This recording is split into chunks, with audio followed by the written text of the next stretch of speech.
Salve, muito boa noite. Nós estamos hoje aqui no Frente a Frente, diretamente de Brasília, entrevistando o deputado Eduardo Bolsonaro, do PL de São Paulo, terceiro mandato, e passou por uma experiência muito forte de ser filho do presidente da República. Olha, isso é um peso danado. E no caso dele, além de ser filho do presidente da República, deputado federal, ou seja, o gabinete dele era o mais frequentado. Para falar com ele, eu ficava meio dia lá tentando uma vaga. Mas a deputada Denise fez uma pergunta no final do bloco anterior sobre aquela sua fala para fechar o Supremo, se ele não passava mais do que um jipe, um cabo e um soldado. Como é que foi essa história? Eu estava num bate-papo com alunos da Alfacom, lá em Cascavel, no Paraná, e por acaso estava tendo uma transmissão ao vivo, um dos alunos perguntou, e na verdade eu parafraseei ali uma frase semelhante do Jânio Quadros, né, expressando a indignação de uma parcela da sociedade que não concordava com algumas decisões do Supremo Tribunal Federal. A oposição aproveitou, 4 meses depois, a uma semana da eleição de 2018, eles resgataram esse vídeo e jogaram no ar para tentar dar uma Isso te rendeu areia muitos votos, né? democrática. Hã? Isso te rendeu muitos votos. Foi o mais Realmente na votado sociedade as pessoas, eu fui o mais votado em 2018, né? E certamente uma parcela da sociedade tem uma indignação muito grande. E rendeu porque muitos problemas também. Aquela acabei sendo frase, mal ela visto não, ali para a parte do judiciário, com certeza. aquela frase, ela não surgiu ali como um start de que o bolsonarismo poderia representar um risco à democracia, que a partir dali essa narrativa começou a crescer, até chegarmos aí aos Denise, atos. o negócio é que é o seguinte, né? Mais uma vez, o único que jogou dentro das 4 linhas foi o presidente Bolsonaro, né? O Congresso entrou dentro do orçamento, o Judiciário impediu sequer a nomeação do Alexandre Ramagem como diretor-geral da Polícia Federal, numa ação inédita, né? Todos os presidentes da República nomearam o diretor da Polícia Federal, com exceção do Bolsonaro, né? Poderia citar várias outras, mas enfim, dizer que ele é ditador, eu acho que é impossível para quem analisa os fatos. Para você chegar a uma conclusão dessa, né, para acreditar em alguma coisa disso daí, você tem que ouvir muita narrativa da esquerda, né? Justamente o maior democrata da história da República Brasileira chama-se Jair Messias Bolsonaro, que inclusive, mesmo tendo um processo eleitoral que ele não concordasse, respeitou o resultado das eleições. E agora o Congresso está diante de um desafio novo, né? Funcionar de uma maneira mais solta. O Congresso está muito mais poderoso, né? Acabou aquela dependência do Executivo. E o que está na pauta é a reforma tributária. O senhor já deve ter passado aí por várias propostas de reforma tributária. Dessa vez o senhor acha que vai? Zé Maria, eu acho que eu não colocaria minhas fichas não, né? Porque é um governo de esquerda, e quando você tem um governo, é certo, ele tem interferência dentro do Congresso Nacional. Um governo de esquerda, eu não vejo ele fazendo uma reforma tributária eficiente. Por quê? Liberal, né? Justamente pelo discurso deles de Estado grande, um Estado interventor, aquela mentalidade de que o Estado é que deve comandar tudo. É uma mentalidade um tanto quanto antiga, né? O mundo inteiro já ultrapassou essa fase Mas na esse Guerra projeto Fria. do Bernardo Api não é exatamente esse Não, conteúdo. é interessante. O projeto do API Simplifica. é interessante, é interessante. O grande problema é que o nosso sistema tributário está na Constituição. E aí, para você alterá-lo, precisa daquele quórum qualificado de 5/3, 2 O senhor acha turnos. que É altera, complicado. que aprova? Eu Na acho que reforma a tributária? única maneira de você conseguir aprovar a reforma tributária é de maneira paulatina, pouco a pouco. Se tentar mudar tudo de uma vez só, dificilmente vai para frente. Quem é que Vai está ser igual. pregando contra, né? Houve um momento que eram os prefeitos, depois governadores. Ali é o seguinte, né? Depende. Os empresários querem a reforma. Como é que o deputado vota uma matéria dessa? Via de regra, tá? Não estou falando que é o meu caso, não. Mas se ele, por exemplo, é mais próximo de um governador, ele vai ver se os governos estaduais vão ficar mais poderosos ou aumentar a sua arrecadação. Se ele é eleito com base, né, nas suas bases de governo, de prefeitos e vereadores, ele olha sobre a ótica, né, do município. E é por isso que é difícil você conseguir essa maioria, né? É por isso que debate-se tanto e, no final das contas, como ninguém tem a certeza de como será a arrecadação, acaba votando o contrário ou não atingindo os 308 votos necessários na Câmara dos Deputados. Então esse é o grande desafio. É por isso que eu falo que tem que ser aos poucos, né? Tem que ser de agora em diante para frente, né? Sem dar margem para retroagir e atingir direitos adquiridos. Então, reforma tributária é complicada.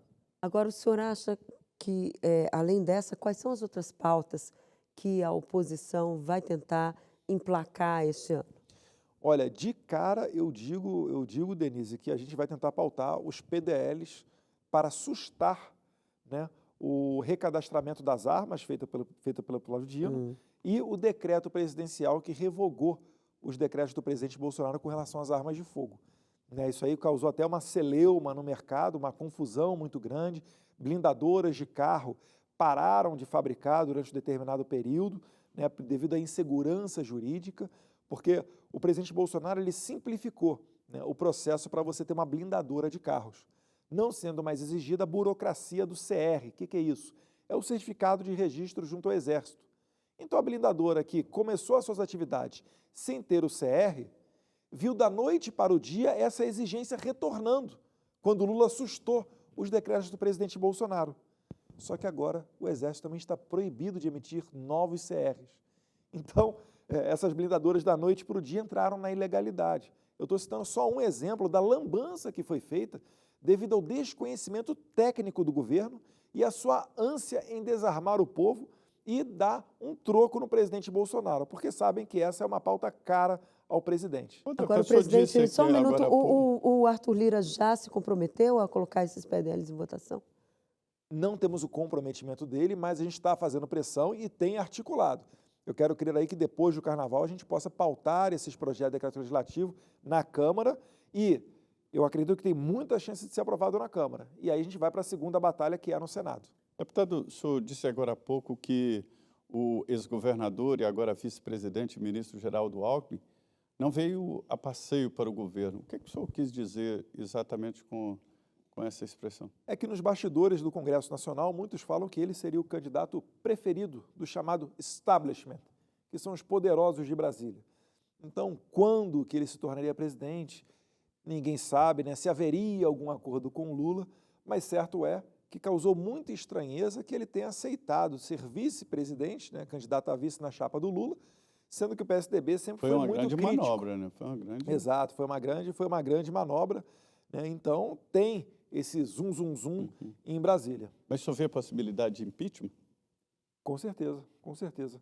Eu acho que cedo ou tarde esse governo vai voltar a rolar as malas de dinheiro e aí vai surgir uma pressão popular junto com efetivo apoio dentro do Congresso Nacional e voltem a ter os ingredientes do impeachment, né? Se você olhar a história da Dilma e a história do Collor, sem entrar muito no mérito, mas os dois foram empichados em crises econômicas com baixa popularidade. E eu acho que esse cenário vai voltar cedo ou tarde a se repetir com o Lula também. Mas Lula é muito mais político, né, deputado? Ele tem mais. Mas como é que ele faz a política dele? Ele construiu fazia base. No começo ali na base do mensalão, petrolão, troca de cargos, etc. A partir do momento que ele não tem mais orçamento para fazer a troca de cargos, ele começa a não ser mais tão bonito aos olhos, né, dos deputados e senadores. O senhor disse que Geraldo Alckmin é o candidato preferido, mas na sucessão de Lula ou mesmo durante o governo? Eu acredito que mesmo durante o governo. Os senhores estariam dispostos a apoiar uma ação assim? Para tirar o Lula e entrar o Geraldo Alckmin? Com certeza. Com certeza. Eu acho que o Lula é o pior cenário que nós temos, o pior quadro que nós temos na política brasileira hoje em dia, né? É ele que coloca Fernando Haddad na economia, manda Dilma Rousseff para os BRICS, né? Enfim, ele, para mim, é a pessoa que coloca adiante o desarmamento, é altamente ideológico, aquele pensamento antigo, marxista, comunista, né, perseguidor. Então, eu acho que qualquer pessoa no lugar do Lula já é um ganho para o Brasil, né, nem simplesmente, né, para a oposição, não. Ele disse para Rui Costa, ministro da Casa Civil, procurar os bolsonaristas escondidos dentro do governo. Há muitos ainda? Ele, na verdade, ele está usando a máxima do Lenin, né? Acuse-os do que você é, do que você faz. O presidente Bolsonaro sofreu, né, com essa sabotagem de terceiro, quarto escalão dentro do próprio governo. Tem a matéria que saiu no UOL, do Jamil Chad, falando que o próprio Itamaraty tinha, né, um Itamaraty paralelo para sabotar o presidente. E deu como exemplo uma situação real, que foi a falta de carro para levar o presidente em Nova York, na ONU, para o encontro com o secretário-geral da ONU, né, o português Gutierrez. Então, repare que isso sim é uma sabotagem. O Lula, hoje, ele está jogando a culpa em qualquer pessoa para justificar o fracasso dele próprio. Não existe né?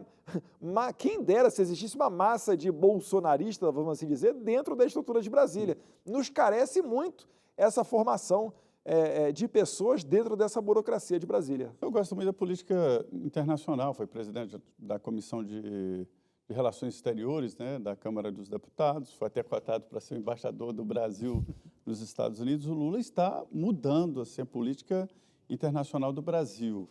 E a gente vê uma certa relação ali de candidatos com Bolsonaro. A Argentina já tem um novo Bolsonaro. Dizem que o Bolsonaro parece com o Trump. Como é que o senhor vê essas relações? Eu acredito que, como a esquerda colocou, né, a política nessa conexão mundial, a direita está reagindo e fazendo a mesma coisa. Né?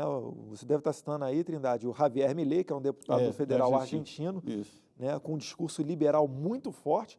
O Bolsonaro, ele é um conservador que caminhou para o liberalismo econômico através do Paulo Guedes. O Javier Milei é um pouquinho o contrário, ele é mais um liberal econômico que está caminhando agora para as pautas conservadoras. Se você olhar no Chile, bem semelhante, tem o José Antônio Kast, que quase foi presidente do Chile. O Trump, nos Estados Unidos agora, com grandes chances de vencer a prévia no Partido Republicano e, com força, retornar em 2024. Então, é uma reação que você consegue enxergar no mundo inteiro. Eu acredito que a esquerda, em que pese agora você olhar para o mapa da América e ver muitos líderes, né, do país da América Latina sendo de esquerda, eu não sei se eles vão ter vida longa, não. Eu, por exemplo, já vejo a Argentina ano que vem mudando para um espectro de pelo menos centro-direita, assim como o Chile e outros países aqui da região. É uma reação quase que natural. Ok, deputado, muito obrigada pela sua presença aqui. Infelizmente, o nosso tempo acabou, mas a nossa pauta não. E já fica o convite para o senhor voltar Obrigado, frente a frente. Muito obrigada pela sua presença. Eu agradeço e contem conosco, aproveitando aqui a mensagem final para esse público majoritariamente cristão, que o Brasil saiu do Consenso de Genebra, aquela declaração para que nós firmemos, né, o nosso pacto contra o aborto e contra governos globais. Isso daí segue no coração do brasileiro, em que pese o Lula ter saído desse mecanismo internacional. Obrigado. Zé Maria, mais um Frente a Frente, eu voltando de férias, pegando aqui o bonde andando, esse cenário novo, lindo. Muito obrigada, Zé Maria. Eu falei, Denise estará de volta, deputado. Muito obrigado. Muito boa noite a você. Boa noite, Flávio, Bola e o Charles, são meus amigos lá de Betim, que telefonaram Zé. aqui. Ok, e para você que acompanhou a gente até agora, muito boa noite e até a semana que vem.